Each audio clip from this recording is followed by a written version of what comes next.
All right, welcome back to our podcast, Airborne Sealife. I'm one of your hosts, Brendan Sloan, joined by me, as always, are Me, Yusuf Rashid. Hi. And me, Manuel. Hello. hello. They are still here and not abstract clouds of thought consciousness yet. They have not yet ascended, know that. so they.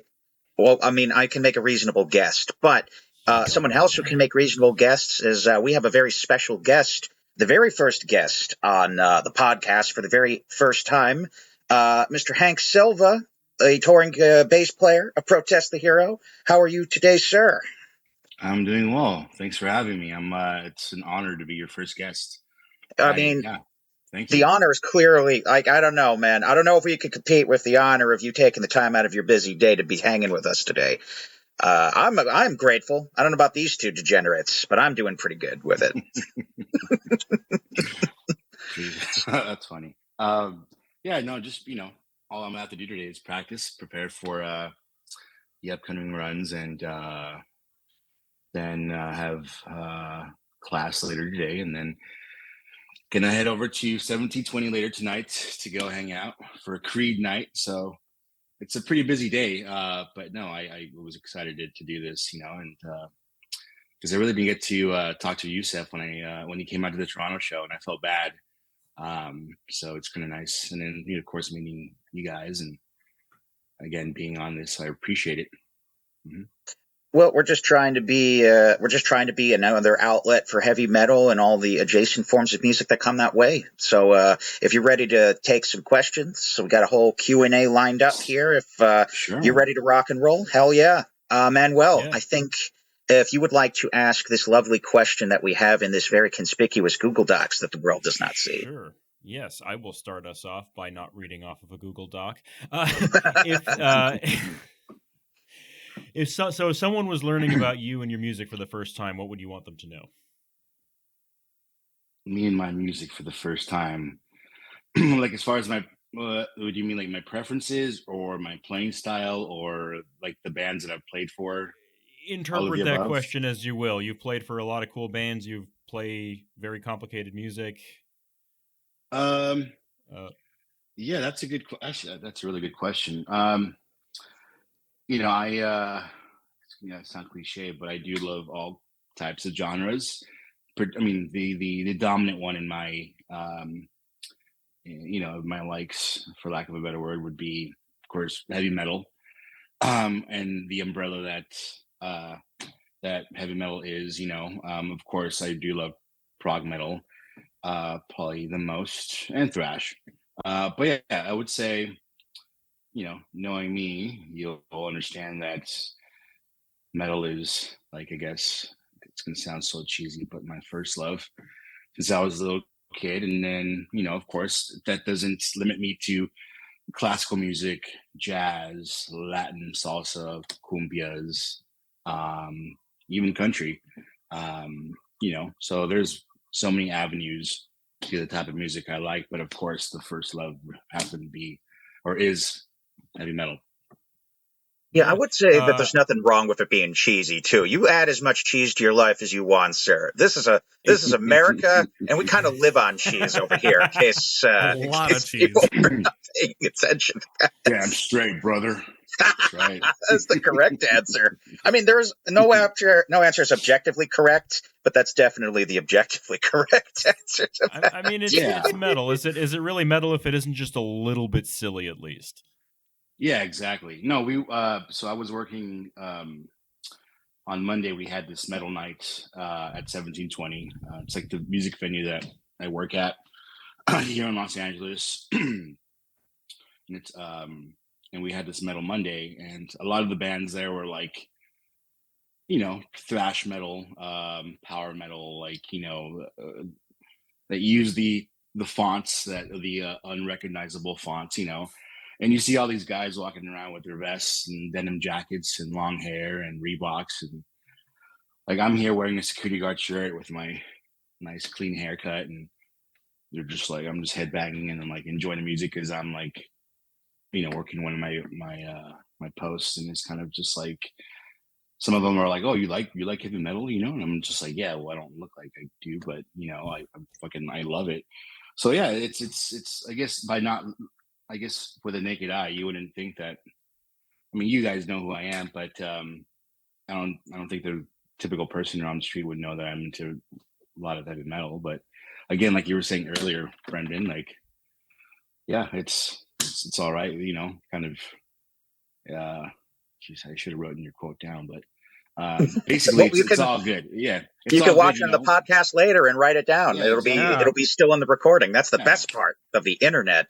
And yeah. to your point, I think that especially if you look back at like the '90s, like when you look back at like what does a metalhead look like? You would imagine people see like corpse paint for like a guy in like a Mayhem T-shirt or something equally ostentatious. I think the only real person that looks like a metalhead is just a guy with ears or a human being with ears and a neck by which to headbang vicariously Right, into a crowd of people. right. Good point. Yeah. Yeah, and a lot of those kids back in the day are now like 40, 50-year-old grown adults with, you know, that tuck in their polos and wear New Balances and go to work and, Maybe some you micro know, brews here and there. yeah, exactly. Yeah, Exactly. yeah. Um, that's absolutely true. Yusuf, I think you also have the next question in our list, actually. I do indeed have the next question. So, Hank, obviously, in the world of things, you are obviously the touring bass player for one of my, if not my favorite band of all time, Protest the Hero, from good old Ontario here. My question is, how exactly did that come about? How did you end up becoming the now touring bass player for Protest the Hero? Man, that's a great question. Uh, I've known the guys for almost 20 years. Yeah, so 18 years now. So back when I was playing for the Human Abstract, uh, actually my first show ever with the Human Abstract uh, was in Toronto, opening up for Oh wow. Protest the Hero back in December 2006. So it was at the Phoenix Concert Hall, Yeah. and I just remember. Well, yeah, I met them that night, of course, and I was nervous as hell. And but yeah, that's the first time I met them. And then after that, we toured with them probably like 3 or 4 times. At least I did, with the Human Abstract. And once the Human Abstract stopped playing in 2011, I remember I went up. Believe it was for. I forgot who a conversation came about, but I talked to the guys, and I always got along with them when we were on tour together. And basically, it came to where like they were just like, just come tour with us, Hank. Like, do merch for us, you know. Mhm. So I was like, you know what? Yeah, I don't want to stop touring. I miss touring, uh, you know. But why not go work for Protest the Hero as a merch guy? So my first tour with them was their headliner in I think December of 2011, and it was like them, Last Chance to Reason. I forgot who else was on that run, but yeah. So from that point on, like I started doing merch for them on tours, and then I was promoted to stage manager and monitor engineer. Um, and then, you know, I stopped touring with them for a bit. And then I went back in 2018 and worked merch for them again for the Fortress X tour. Right. Uh, but there was always kind of like small little conversations, at least like hinted at by some of the members of like if I would ever consider like playing again or maybe for them. But you know, my self-confidence at the time with my playing abilities wasn't up to par or for various reasons, but I just was like, I'm not, I don't know if I can handle that caliber of playing or want to. And this was back in 2018, right? 2019. But finally, like after or during the pandemic, Tim hits me up and he's like, hey, buddy, because Tim and I are really close. And Mhm. um, he calls me and he's like, hey, we're thinking about putting a lineup together, and we're wondering if you'd be interested in playing for us, so I was like, shoot, you know what, let's fucking do it. So that's how it came to be. Like I finally got, the joke is, promoted within the company to like the highest level of, so we're actually being playing for the band now. No. So yeah, that's what happened. So my history with them has been like, they're basically like family. Like I've been to Rhodey and Tim's wedding, and like they are like my extended family. And now it feels great to be able to share the stage with them. But that's how it happened. Yeah. Wow. So it almost sounds like it was more, not necessarily something that just abruptly happened. This is something that has been in kind of the works for a long while. Not really an abrupt swooping into the window Batman style. More of a role that you gradually adjusted to and over time, maybe even still are adjusting to. Oh, definitely. There's, I mean, this newer stuff that I'm learning right now for them, it's absolutely insane. And so I feel like I'm only getting better as a player. But one of the biggest advocates or supporters for me playing again was actually Cam, who, Oh, wow. of course, you guys know Cam McLellan, who's absolutely one of the most talented bass players that I have a privilege of knowing. Incredibly underrated player. Yeah, and I hate him because if you gave him a bass today, he'd be able to play the entire catalog like an hour without even trying. That's how like nasty he is. But yeah, throughout the years, because of course, touring with him and he was a bass player, he would always like tell me, we should just play, man. Like, not necessarily for protest, but more just like, dude, you should be playing, like you should play, you should play, you should play. And so like, yeah, I'm like grateful to him, because it's like, not only am I living like playing the music of a bass player like Cam, or written by a bass player like Cam, but also music that was written by RF, who is just another amazing, incredible, talented human being. So it's like those two bass players there are like, or musicians are like, have a lot to live up to. So it's like, it's, yeah. But both of them were. I talked to RF when I was going to start playing for the band too, and he gave me his blessing, and he was super excited about it too. And like, so yeah, it's again, yeah, like you said, it's kind of like slowly came to fruition. Yeah, I think that dovetails rather elegantly into the question that I was going to, that we have next in the docket here. What would you say, because, these are bands of a very significant caliber. What would you say was one of the most surprising elements of joining a band like Protest the Hero or even in the Human Abstract? What was that part of the job that really jumped at you as, oh shit, this is a part of my life now? How am I gonna figure this part out?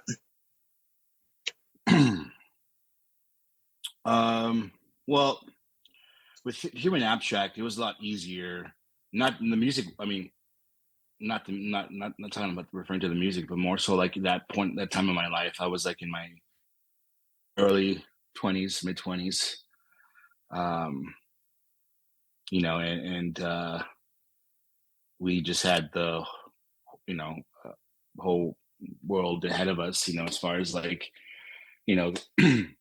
so I basically toured for every album, Nocturne, Midheaven, but I wasn't on. I recorded for Digital Veil, which was the last album, and it just was a lot easier, like less pressure, as far as like life is concerned. Whereas now with protests, it's been a challenge because it's kind of like I've given up the 9 to 5 kind of lifestyle to continue playing for a band like Protest because I love it, and it's kind of been something that I've been working on personally, because it's like there's a part of me that always wants to gravitate towards like the 9 to 5, but now it's kind of like I'm a full-time musician, essentially, and I don't want to do anything else but play music. And so kind of having that mentality or work with that, those emotions or those obstacles that within my mind to kind of like be okay with being a full-time musician is what I've been like working on. I'm struggling with, but ultimately I'm like super happy because like being on stage with those guys is like the best feeling ever. That Toronto show. I don't know. Were you the only one there, or were you there as well, Brandon and Manuel? Well, they live in Jersey, so they were not there. So I was, yeah. Oh, okay. Yeah, we're all in different parts. But yeah, that the show at History. Yeah. Oh, that was that was fun. So moments like that where I like when I'm struggling, mentally at certain parts of the week or whatnot, or in the last couple of months, I think back to that show, and thinking about the audience and the size of the audience and the emotion and the feedback that we were getting from that kind of like makes it all worth it. So again, and I'm also a lot older. Like I'm not a young buck anymore. But again, I think that's what has changed or what I've been facing, playing for bands like Human Abstract and Protest now, in my life. I don't know if that kind of answers your question or if that was like the answer you were looking for. No, that's a perfectly valid answer. I think that you shed some light on, because I think it can easily be surprising, like just stepping into that kind of a mantle. It sounds like one of those things where life is never going to fully be able to prepare you. Like almost any job on earth is going to be something where you are not going to know what it's like to maybe even be like a fireman or like a teacher or even just someone who tours as like a bass player in a very significant band. It's not something I think, based on what you're describing, that can truly be expected until you actually get up there and start doing it. And I think you've shed a good amount of light on that idea. Yeah. Also, just to elaborate really quickly. Also, one thing that has changed is practice is it's super. Not that it was important. Not that it wasn't important in Human Abstract, but the bass parts for Human Abstract and Protest are completely different and are more difficult with Protest Hero. And it's just like you have to practice. So that involvement in practicing behind the bass is like I've gotten so much better with it. Because like I didn't play bass for maybe like 5, 6, 7 years. I really didn't. Like I would pick it up, but I wasn't there like trying to make playthrough videos. And then now all of a sudden it's like, all right, man, you're playing for Protest a Hero. I'm like, shit, okay. So so yeah, the focus and the involvement in practice is like something that I've like gotten better, so much better at and I'm focused on because it is necessary, of course, playing this type of music. So that's something else that changed. It's just kind of like wrapping my head around like being a good musician that's disciplined and or trying to be more disciplined and focused, which is something that I've been chipping away at, because I'm not perfect and I'm not one of these guys who's like doing 6-hour playthrough videos and has a big studio setup. That's just not who I am. But that's okay, Hank. You are as perfect as you need to be. You are a perfect man, and you should just accept the fact. We love you for that. Appreciate that. Can you actually elaborate a little bit on that and tell us like what is the learning process like for preparing for a Protest tour? It's since I'm the only U.S. citizen in the band, everyone else is Canadian. I would love to just go and drive up the street and hang out with Tim and practice with him or Matt played, but I can't because I live like about 3,000 miles away from them. So for me, it's super important, again, to maintain that discipline. I sit down and learn everything through Guitar Pro. And now I just got a new laptop, so I was able to download Logic again. Learn, have the set list and with the click track and slow it down and slowly build it up, which is something that actually was developed in my practice style with Human Abstract, because AJ kind of like ingrained that in all of our minds when we were in Human Abstract, like slow everything down and work it for bar, we're on the complicated parts, play it bar for bar until you get it right, play it clean and then speed it up. And I'm grateful to him for that. But yeah, so that now works well, of course, with protests. So again, I learn the song, and then the complicated parts, I just play it over and over again, at a slow tempo, and then build it up. Some of like the older stuff, it's kind of hard, like stuff off Kazaya. And then originally I didn't have tabs to work with for palimpsest, so I basically had to transcribe my own tabs, which is a lot of fun. But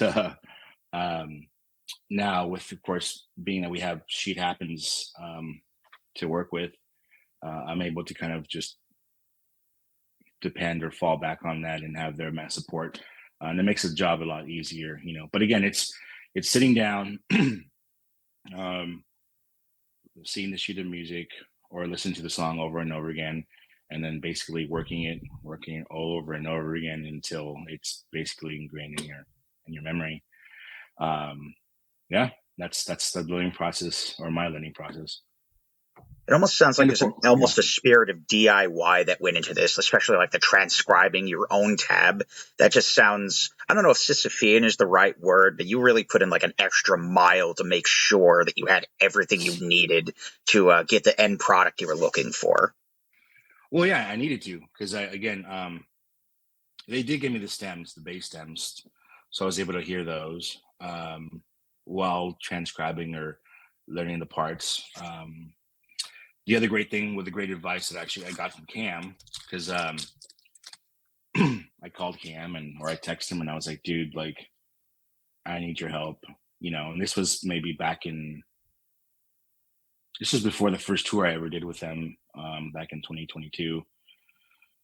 I was like, dude, like, what are you doing in this part? Can you help me out? And he gave me really great advice. He was like, dude, stop trying to play like the album. Doesn't make sense. He's like, I recorded those parts in my bedroom in my boxers. I had tons of hours in bass just to create that, that crap, or that crap, as we all say. And you should not be trying to learn these parts like they're on the album, because it won't translate well, right? Learn those parts that will benefit the live sound or the band in the live setting. No one's gonna hear this like 16th note, like little slap part, that's just barely in the mix. Like makes you just basically learn the parts that will work well live, and that kind of took a lot of pressure off of like my shoulders, because I was like, man, I'm trying to play like him, like on the album, but he's right, some of those parts don't even translate well live. So I just focused on the foundation of the song, and then the parts that do stand out, those I have to master. But that gave me clarity, when learning protest material, for sure. It's like, what's going to do well for the band and not myself as a bass player. Like, I really don't care about showing off. It's like, what's going to make the band sound better live, Yeah. To your point in regards to sort of making things your own and what's best for the band, it's interesting to think of, because even with not just the bass, but obviously with the drum position for Protest the Hero, seeing the way Mike would play parts when you guys were on tour, and then seeing the way HK plays all these parts is so different, but they have their own little twists and their own little things that they do that make it them, which I always find enjoyable. They're not entirely playing what's on the record, especially like the Volition stuff, trying to replicate anything that Chris Adler did on that record. It great, cool, but it's more fun to just sort of be yourself rather than trying your hardest to be someone like Chris Adler. Yeah. Yeah. Yeah, definitely. Or like trying to play stuff that Mo wrote, you know? Oh yeah. Yeah. Even all the stuff that Mo did on the first 3 albums, like same thing. Yeah. Yeah. Yeah. And it's crazy to think about, you know, because I was able to see all those guys play live, and each of them are different, right? You know, Mo never played to a click track from what I recall. I don't believe he did. Yeah.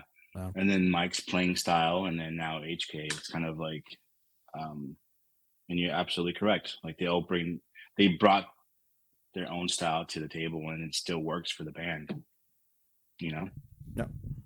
That sounds like it's also kind of in the spirit of like, listen, you're going to catch more of your own mistakes in doing things than the people you're playing for are going to catch. Because you hear your own kind of like, oh, I didn't get that perfectly when you're trying to record it or master existing material.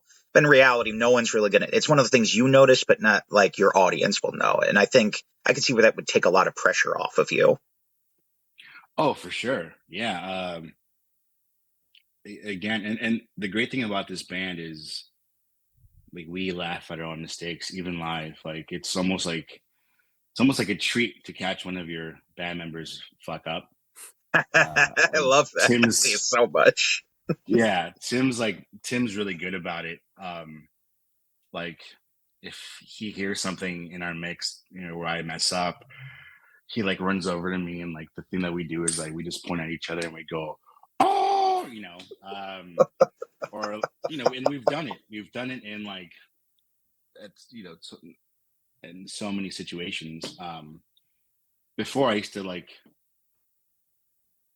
you know, be shitting bricks, uh, to even think about making one mistake. But now it's just like, you know what, whatever, you know, and that's kind of like a testament to their punk rock kind of, you know, foundation that Protest the Hero is. You know, it's kind of like, at the end of the day, it's just, let's just have a good time and like fucking have a punk rock show and put on a great performance. You know, like, yeah, there's, the music is very technical, and you should play as best to your potential as possible. But at the end of the day, it's like we're entertaining the audience and having a good time.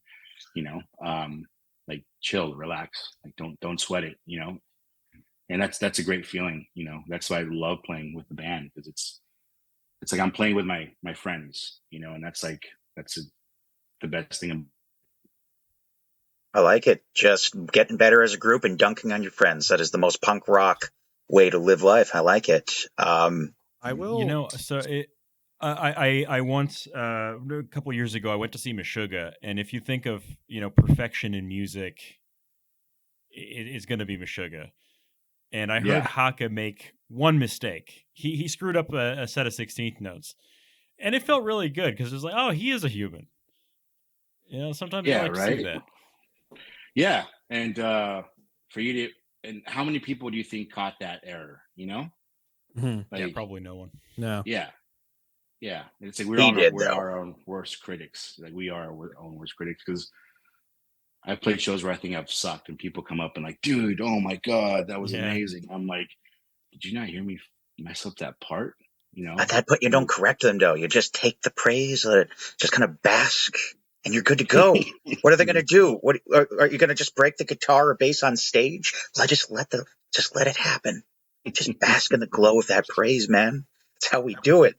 I will say with you guys, as far as like the new lineup has been with Protest the Hero, the camaraderie on stage is such a joy to watch, because just all of you guys having fun, like watching you, Ben and Tim, run around the stage and just giggling away and playing your parts. It's something so beautiful that sort of takes your mind away from everything, and you're like, you know what, they really are just enjoying their time. They're having fun. They're just doing their thing, and they're just playing with their buds. No, that's all that matters, man. Have fun and play with your buds. Yeah, no, for sure. It's like, again, going back to, I'm not taking it for granted, and I love the fact that I'm able to play music with my friends. You know, and then having been on stage, right, like my little brother. You know, it's such a treat.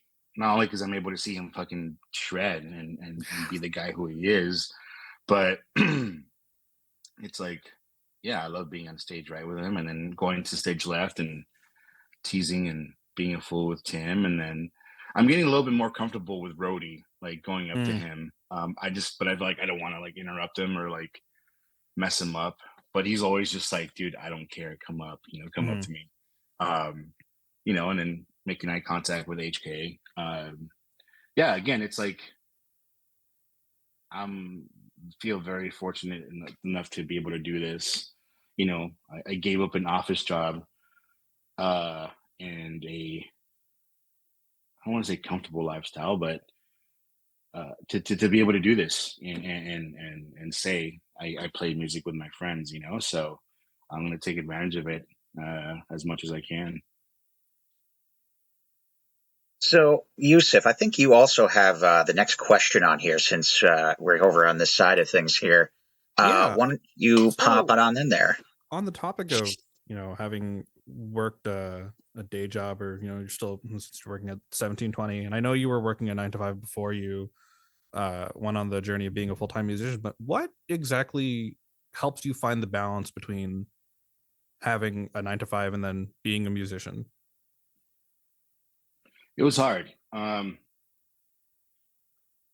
be days where like I would get home from work and I didn't want to practice. I just wanted to relax. But so it would be like go to work and then practice when I got home, or there'd be moments where I would wake up early and go to work and then practice. This was last year. And to just briefly not get into it too much, but like I was in a relationship for 4 years. So having that and then going from being single gave me a little bit more of a freedom to focus more on practice. And so again, the balance was really kicking myself in the ass and saying like, dude, like I have to get this done. So yeah, again, it's more so like you have a job to do and like you have to get it done essentially. Yeah, but that's I don't know. I guess that was the balance. Yeah, just that I have to get it done. I don't know. I don't know if that answers your question, but I think it does. I think you're speaking to like a very relatable struggle of like balancing between passion and like surviving the day to day that you need to do. And like one doesn't necessarily just happen. You really got to put in the hours to that. And I don't think there's a human being on earth who can't like connect with that idea. Yeah, no, for sure. And the thing is, I'm a very social person. And that's okay. That's the other struggle, like finding a balance to like want to go out and see my friends. Although now I'm pretty isolated, pretty stay at home a lot. But like, yeah, going out and trying to be social, this social butterfly, going to work and then practicing, it was like a fine line. But again, when you go to practice and let's say I've been in a situation, I'm not going to lie, where I wasn't fully prepared, like having that feeling of like, damn, all right, this is not good look, that really kicks your butt. And you're like, I'm not going to be in this situation again. I don't want to put myself in this situation again. So now it's just like, all right, what are you going to do to improve or to not go through that, and again, it goes back to my first answer. It's like, you have a job to do, fucking do it, yeah. So you have to do whatever you have to do to get it done. Absolutely. I think that honestly bookends into the next question we have here. We only have like a few more because we know you are a busy man. No, you're good. Of course. I never not want to be courteous. My mama raised me right, and I'm going to be nice to people. Damn it. That's right. You should be Canadian then if you're going to be nice to people. No, you already have to come visit us. You have been No. ducking us for too long here in Jersey, I'm not going but I'll to deal New with you Jersey. later. You guys should edit in like the Sopranos theme song right now. That's a great Yeah, idea. That would be a great idea. Yeah, make that happen. Yusuf. I can Yeah. make that happen. Yeah. But that does dovetail actually very elegantly into this very good question.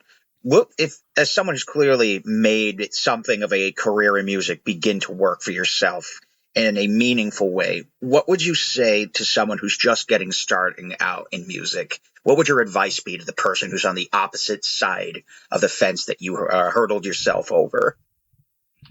Oh, network and create those contacts. I'm super grateful for the circle of friends that I have around me.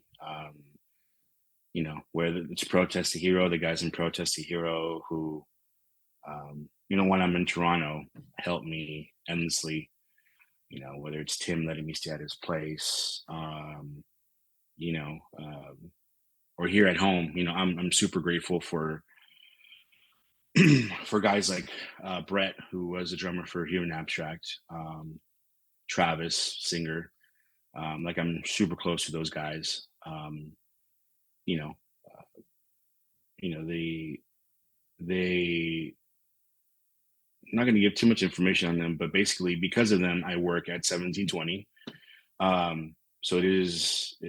I'm grateful for that opportunity. But again, like those two guys are like encyclopedia of knowledge. Alex Alareza, who is the guitar player for Necrogoblicon, also another sweetheart who I owe a lot to. Like the biggest thing I would say to anyone that's trying to start out is just network.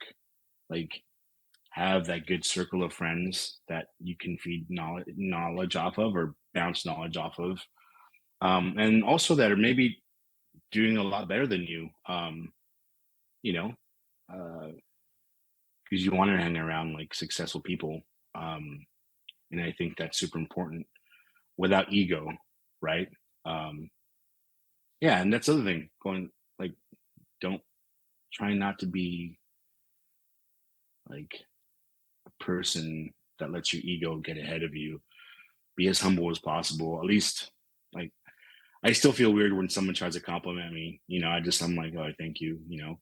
But I think it's like learn to network, have a good circle of friends around you or people that can teach you things, and never stop learning. And never give up. I mean, shoot, I started touring when I was 21, 22. And many people would say, like, what are you still doing, playing music at your age? But I'm like, at this point, I can't think about doing anything else, like at least being happy. And I love it, so yeah, that would be my advice to someone that's starting up or is trying to get in this game, I think those are wise words. No one ever makes it anywhere alone, right? I think that's a good kind of general vibe to keep with anything that you do in life. I think you won't find anyone who won't agree with you. Yeah, for sure. And like, I really do mean like, truly mean like, hang around people who are either ahead of you or like are know what success is. Whether I'm not trying to define what exactly that is, but just because like they will teach you things, and you never know, that person might bring you in and take you to the next step, or you might learn something from that person or that group that allows you to take yourself to the next step in your own business. Yeah, because a lot of us try to do things on our own, and it's like there's I don't know, I don't believe in it. I think it's like you at a certain point have friends or peers that you can kind of grow with or go to for advice, and yeah, so.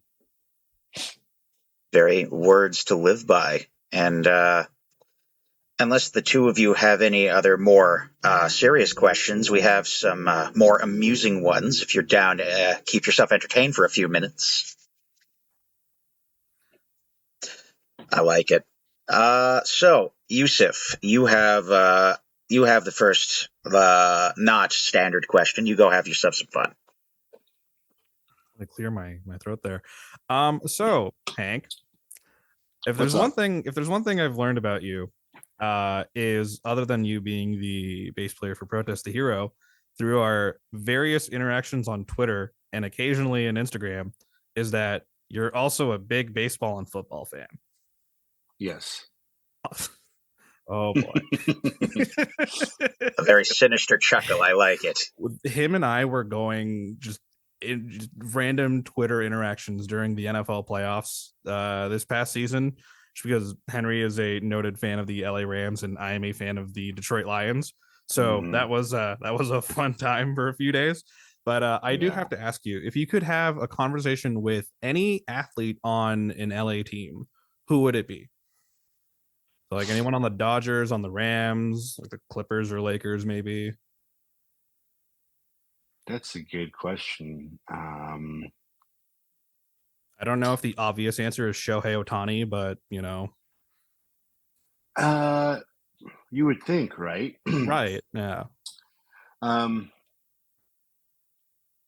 You know what? I would want to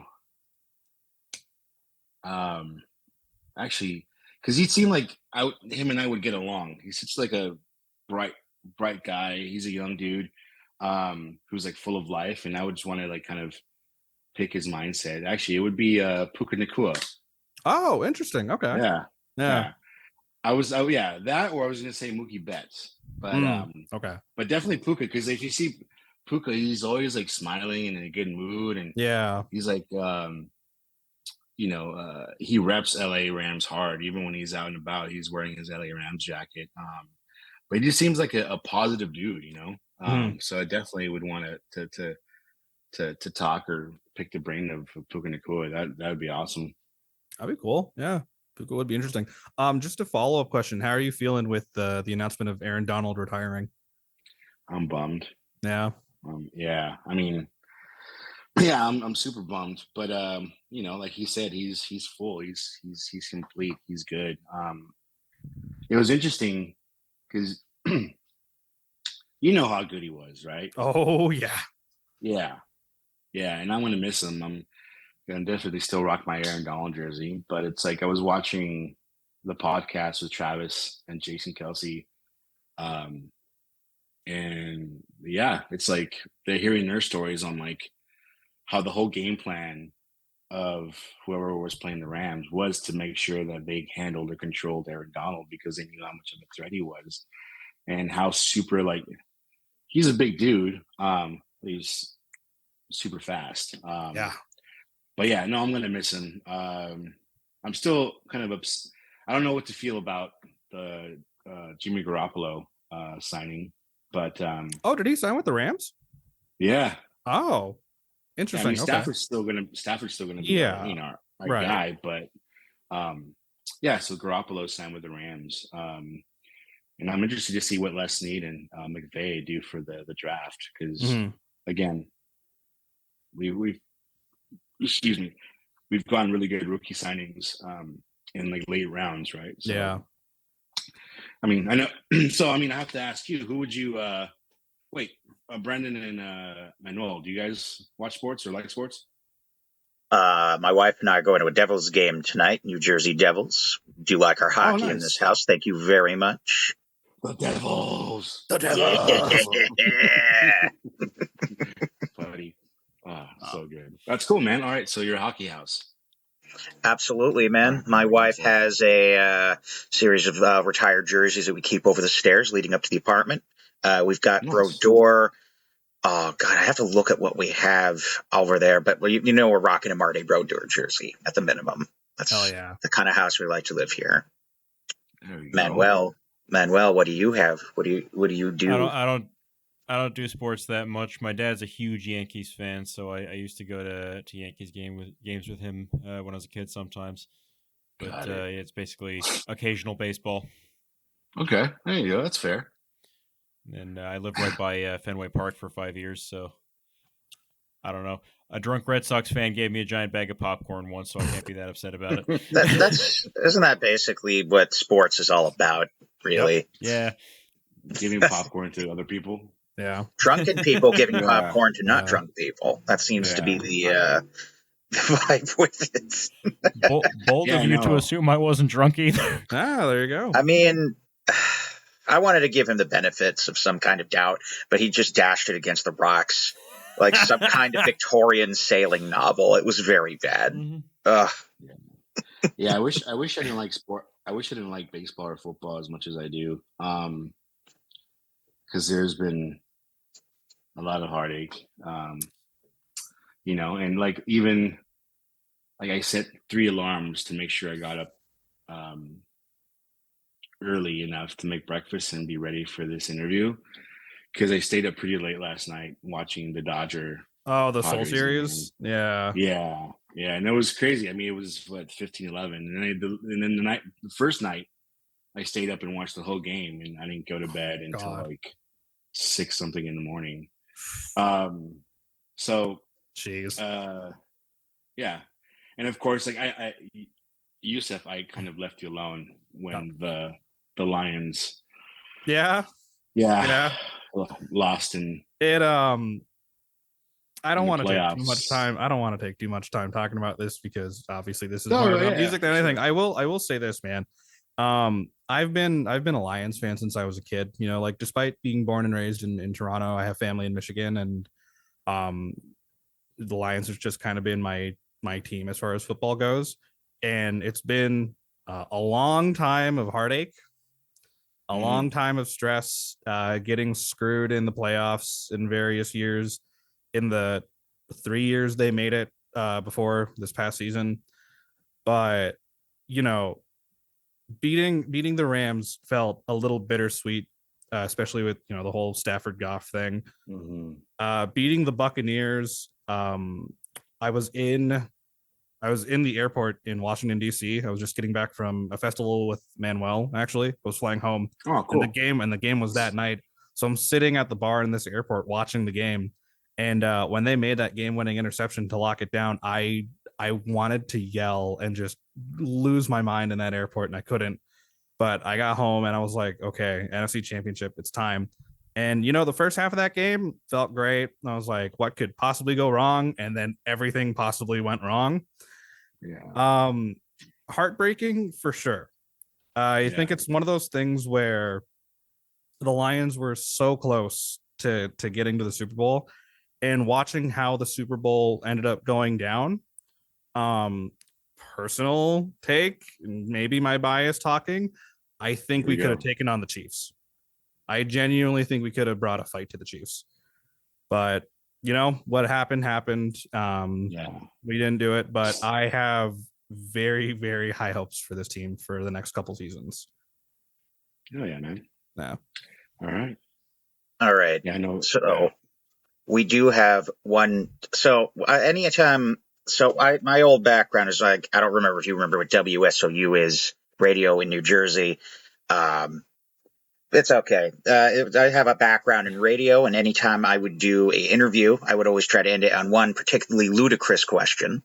Something that the deepest recesses of my demented little soul.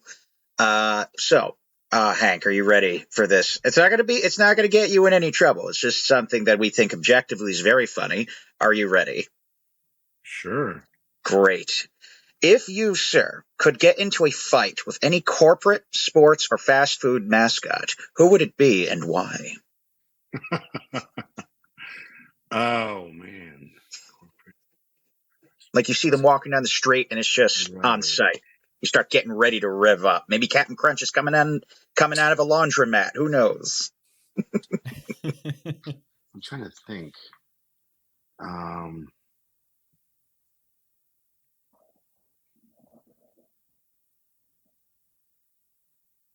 Yeah, that's a good question. I'm very curious to hear what you might have as an answer. You know who I'd always got a good one. I don't know if they're around anymore because I don't go out much, but something about them just like irked me. Like I was like, man, get the fuck out of here, dude. Was like the I don't know if in the East Coast you have Liberty tax services. We have Liberty Yeah. Insurance, at least. Yeah. No, it might have been a West Coast thing, but here, and again, they might be out of business. I'm not sure, but like they would this company called Liberty Tax Services. They would have these guys standing out dressed up as like the Statue of Liberty, trying to get you to go into their business so you could do their taxes there during tax season. And so that's one answer. The other one is, I mean, for anyone that really knows me, I fucking hate the Astros. It'd be their mascot. I'm surprised you just didn't say like Jose Altuve or something, just straight up. Oh, well, you said the corp mascot. I didn't know you meant. No, it's got to be the mascot. No, we meant mascot, but at this point, Altuve is basically their mascot and one of their stars. So, yeah, no, no, that would just be a little like flick of the foot to like get get rid of him. Yeah, but yeah, those two would be my picks, I guess. I mean, those are just good. There's no wrong answer to this question. It's just the thought of like a giant foam head like flying and tumbling through the air when like you see them coming out of like doing their taxes or something. You tackle them coming out of like one of those glass doors. I think it's objectively very funny, and you've cemented this. You've cemented this image in my mind, Hank. I'm here for it, and I'm having a good day with it. Nice. That's amazing. Yeah. Fantastic. No, that's a good question. I like that. It can't be something you can predict or it's no fun. exactly. Exactly. Manuel, are you ready to take us home? Yeah, so this is about the part of the show where we plug our various things and sign off for the day. Do you have anything coming down the pipe for the future that you want the world to know about? I mean, besides, we just announced the short run in Ontario coming up in May. And then that's the only thing I can really announce, but just keep an ear out for other things. Or else I don't want to get in trouble, Yeah. So, yeah. Well, so where should they last? Where should they go look if they want information like as it pops up? Where can they find you, like on social media? Oh, well, my Instagram is Hank Selva, HANKSELV as in Victor A. But at the moment, I'm just playing with protest. There might be things that I might be trying to do later on, but nothing concrete that I can announce. I guess one thing, actually, I was talking to my friend yesterday. Not to go off on a tangent too much, but like 7-8 years ago, I used to be a big marathon runner. Like I used to love running marathons, and I miss it, and I definitely need it health-wise. But yeah, I don't know. Like I guess I'm gonna, and this is nothing music related, but I guess I'm gonna try to run a marathon next year. So that'd be amazing. And who knows? Because you could fundraise for certain marathons, and it'd be nice to kind of like fundraise something that like a musical charity. That would be amazing, So keep an eye out for that. I might announce that soon and raise funds for a musical charity on my Instagram. But I have to think about that and see if my schedule allows me to really keep in line with a training course or a training regiment. But yeah, just keep tabs on Protest to Hero. You can add me on Instagram if you want. And that's about it, I like it. Going out there, changing the world with physical fitness. I like it, Hank. That's the way we should all live our lives. Unless you outstanding degenerates have anything further for this beautiful human being right here. I've got one last question to ask, and we can, I think, end on this. And just sort of a fun little question to ask. What's your favorite protest song to play? Oh, 100% Skies. Yeah, Yes, that's a good Good choice. answer. Yes. That's a good answer. Oh my God. Yes. I gotta, man. Yeah, that is such a great answer. I didn't even have to hesitate on that one. I don't, you know what, man? I feel love you on playing that. Sky so much. Yeah. So Brendan, do you mind if I just bring out a little story and we can end on this? I mean, as long as it won't get us excommunicated by the Vatican or anything, we'll be okay, I guess. Just you do you. Far as I know, it won't. You never know. I'm not never sure. know. Go have fun. I've got the Pope on speed dial. Oh no. But Volition, you know, it's one of my, just in general, one of my favorite records of all time. It's my favorite protest record. I have the collector's edition vinyl of Volition literally right behind me. And years ago, when Manuel and I were in music school together, I had done a Protest the Hero like cover band with some friends that were also huge fans of the band. It was the same time as the Fortress X tour, so we had gone to see the Fortress X tour, and then we played a cover set the next night of a lot of the stuff from Kazaya and Fortress, and some stuff from Volition.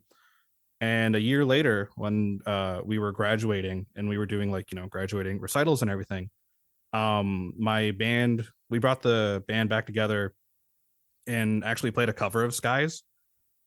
And it is one of those songs where I will sit down and listen to it as much as, like, I could listen to it all day and never get tired of it. And man, like, yeah, I think it's one of the greatest things I think I've ever heard in my life. And every time you guys play it live, it just like, it feels so good just to listen to it. Yeah, no, it's an amazing song, and Yeah. you know, lyrically, and then just the way it's written, like it takes you to so many places, and especially playing it live. That's one of the songs where like I pride myself on like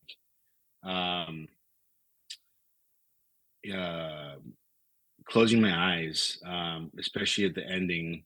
Yeah. You know, it's just like allows me just to chill, relax, and get in the groove, and like kind of just feel it, you know. And it, you know, it's a really really well written song. I love playing it, you know. Yeah, I remember really quickly. I don't think I admitted this to anyone, but when we played LA, where I'm from, born and raised, there was a moment I was sick, like I felt like crap. I literally, I think, got up to do sound check, went back to the bunk, slept, and then I came out and did the show. Tried to hang out, but I couldn't. I was just literally feeling like complete garbage. But there was a moment where I had a lot of friends there. My mom was there, you know, and it was my hometown show. And I think